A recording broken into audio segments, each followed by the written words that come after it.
Today, I want to take the time of my colleagues to set the record straight yet again about an FBI investigative report that's been generated that goes by the number 1023. And I do this because the breathless media is misreporting requires that I come to the floor to give a historical reorientation of the facts and the evidence. As I've said all along on the Senate floor, I and Chairman Comer of the House made the 1023 document public for this single purpose. That purpose is to force the FBI to do what the taxpayers pay the FBI to do, and that is investigate, in this case, the information contained in that document that goes by the number of 1023. It's all pretty simple. I didn't promote or vouch for the allegations in 1023 as the truth, like some confused Democrats in the partisan media have falsely said. I pushed the FBI to do their job because that's my responsibility to the taxpayers and the people of Iowa. Now, some confused Democrats and partisan media have returned to their favorite line, falsely saying that our effort to get the FBI to do their job is somehow peddling Russian disinformation. It's kind of like a nervous tick to all of them. For years, they falsely said the same thing about my and Senator Johnson's Biden family investigation, even though our investigation was based on Obama-Biden administration records and really on authentic bank records. Some Democrats in the partisan media apparently don't care about observing and reading the facts. Well, this senator does care about that. So let's discuss the facts of the matter that they either missed or more likely are choosing to ignore because it doesn't fit their narrative. The whistleblowers within the Justice Department who came to me said the FBI had this document, the 1023, in their possession now 3 years ago, June of 1920, 3.5 years ago, in fact, because that document is dated June the 30th, 2020. Those whistleblowers that came to me were right. Whistleblowers said the FBI considered its confidential human source to be credible. That confidential human source, which I'll simply describe today as the FBI source, formed the basis of the 1023. If you're following television, we now know the name of that FBI source, but until he was arrested, I did not know his name. The FBI said the same to Congress and used the credibility of that source, the credibility assessment of that individual, as the excuse to even withhold the 1023 from Congress when we first asked for it. Even Ranking Member Raskins of the House Committee confirmed that the FBI told Congress that the FBI source was credible. The FBI found their source so credible that the FBI gave their source the authority even to engage in illegal activity for the FBI's criminal investigation. And yes, I want to make clear, the FBI said that he could do illegal things in his work for the FBI. The FBI told him that he may even have to testify in court based on the information he provided. In fact, the FBI said that this source was so credible that the public release of the unclassified 1023 could put his life at risk. And then when they used the excuse it could put his life at risk for our releasing it is another excuse that they used. Now let me be clear. The FBI consistently and publicly vouched for their source. Then the other week, the Biden justice made this source's name public for the world to see. So if you watch television, you get his name off of television. Apparently, the FBI's excuse to withhold the document from Congress, as you can see, was pure smoke.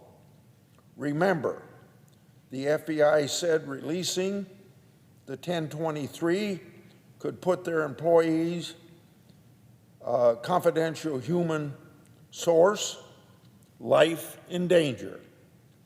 The FBI's conduct is, of course, obviously absurd and a disservice to the American people. That means a disservice to the American people when the FBI doesn't do its job of following up on investigative reports, as they did in this case for 3 years. So you can see those same whistleblowers were right about the FBI believing that their source was credible. Whistleblowers said the FBI source served as a source for many years, dating to the Obama administration, roughly 2010, as I recall. According to the Justice Department indictment, the FBI source worked for the federal government and was paid by the federal government.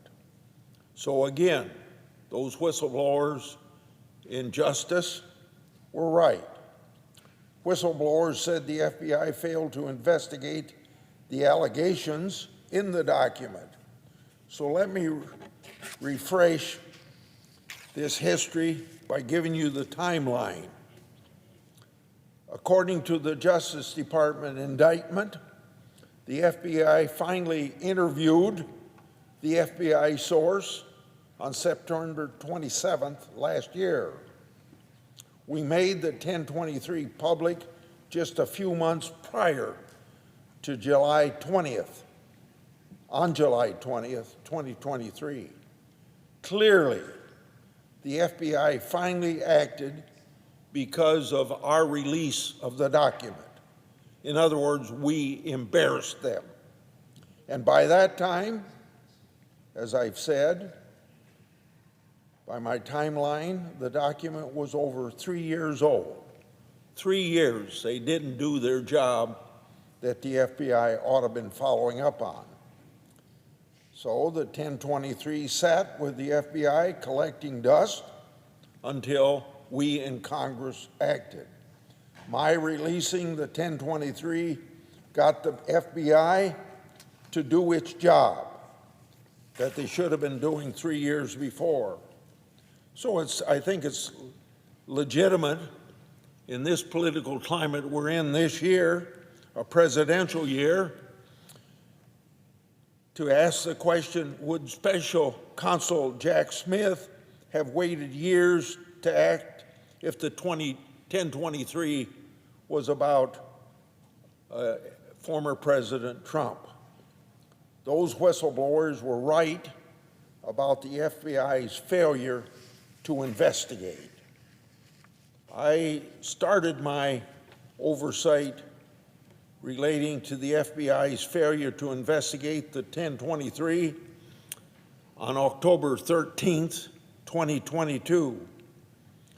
So I didn't have the document in my possession. I knew about it from the whistleblowers, but what information I got from the whistleblowers without actually reading the document, I sent a letter to Attorney General Garland, Director Wray, and U.S. Attorney Weiss to ask this very simple question, and I quote from the letter: what have the FBI and the Justice Department, to include U.S. Attorney Weiss, done to investigate, end of quote.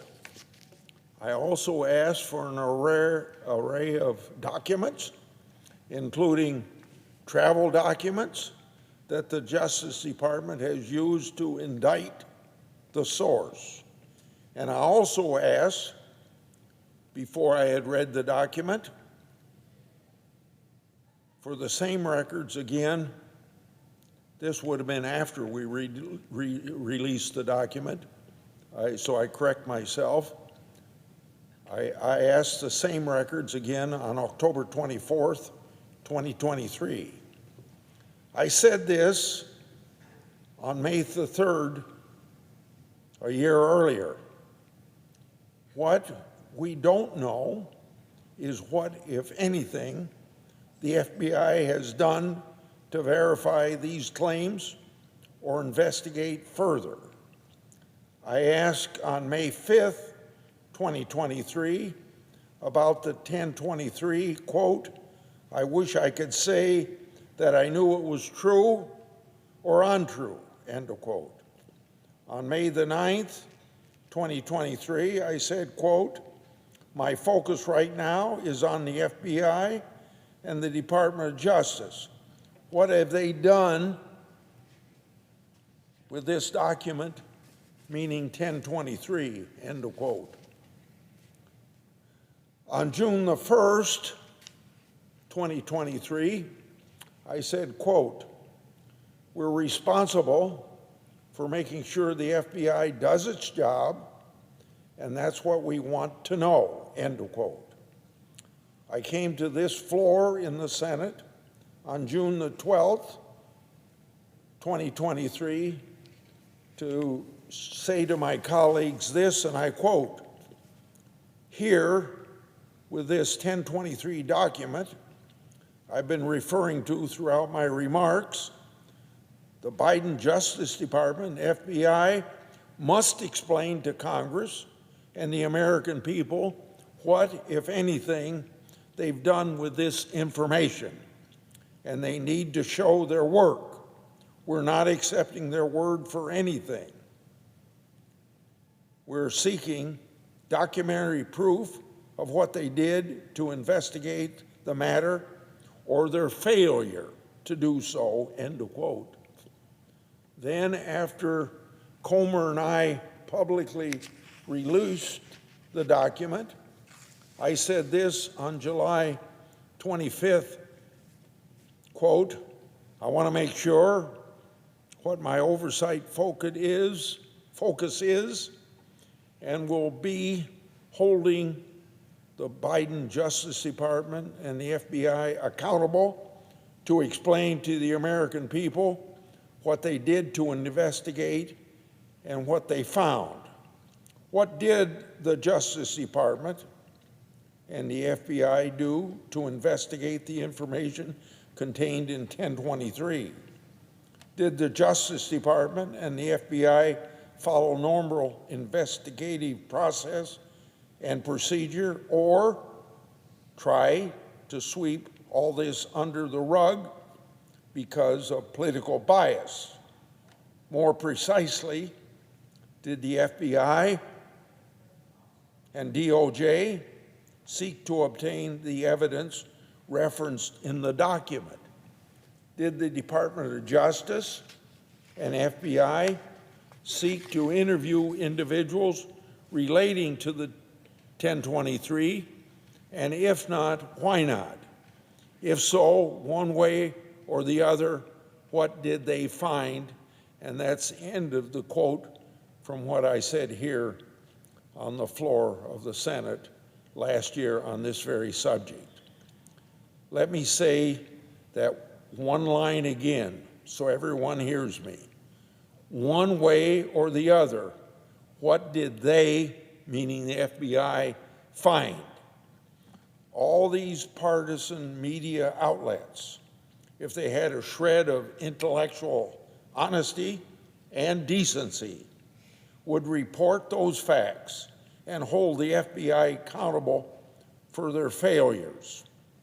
And of course, our congressional request after another, one congressional request after another, went unanswered to the Justice Department and the FBI. So, considering that deafening silence and the FBI's assertion that the source was credible, we made the 1023 public to force the FBI to do what they're paid to do their job. They were supposed to be investigating this matter 3 years ago and doing it not for Chuck Grassley, but for the American people.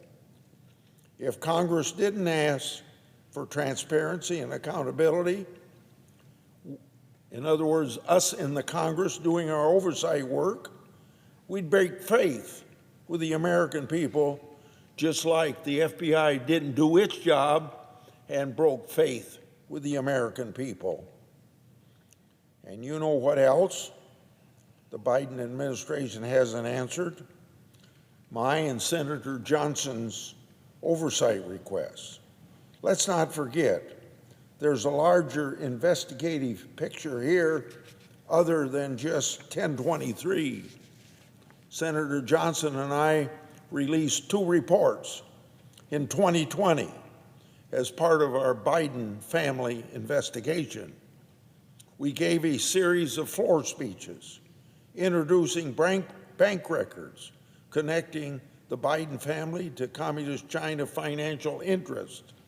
Then on October the 26th, 2022, we sent hundreds of pages of those bank records to U.S. Attorney Weiss. So then this question is appropriate. To my Democrat colleagues and more importantly, the partisan media that's not doing their job, are those authentic bank records that Johnson and I made public, is that Russian disinformation? Now, Chairman Comer, Jordan, and Smith have built and advanced upon the foundation created by Senator Johnson and this senator. So here's the question. Where's the Biden Justice Department regarding those bank records and potential money laundering? Where's the Biden Justice Department regarding Biden family members registering under the Foreign Agents Act? Another question. The Biden Justice Department appears concerned about their FBI sources' contact with foreign nationals. So, where's that same concern regarding the Biden family foreign connections? Are the Justice Department and the FBI sitting on it, just like they did with the 1023 for at least 3 years? Here's another question to pose to the media and my colleagues. If we didn't make the 1023 public, would the FBI have interviewed the FBI source? Or would he remain on the taxpayer's payroll for another 10 years, continuing to misinform the FBI? And by misinforming, I presume that's the reason he's sitting in jail now in Las Vegas, waiting trial. or waiting whatever they have to do to follow up on the arrest. What will happen to the defendants if this source's information was used for a conviction or a plea deal? This is really quite the mess for the Justice Department and the FBI, and it's one of their own making. My oversight investigations are done without regard to power, party, or privilege. And I back that statement up with asking you to remember I'm the senator that did a transcribed interview with Donald Trump Jr. when Donald Trump was president of the United States. That's when I was chairman of the Judiciary Committee. I also ordered my staff to interview other Republicans during my Crossfire hurricane investigation. And you know what? If I had the gavel today, I'd bring more Bidens to Congress to testify, because the American people really deserve the kind of nonpartisan oversight that I've been conducting for years. And remember this, and it's pretty simple. If the FBI came clean years ago about this document 1023, we wouldn't have had to release that very document. I wouldn't have had to rely on whistleblowers to make this public. So this guy still could be working for the FBI for another 10 years. Instead, these people played games, withheld the document from Congress, and provided false and misleading information to Congress and the American people to not want to come clean on what they did with 1023. We all know that transparency in government brings accountability. Now folks are being held accountable because of my congressional oversight. My oversight will continue. The FBI has a lot of explaining to do for their continued shortcomings and actions in this case. When will the media ask the FBI to explain? I've just explained it for the American people. I'd like to see the media cover this instead of talking about Russian disinformation when this issue is discussed in print media and on television. Mr. Chairman, I yield the floor.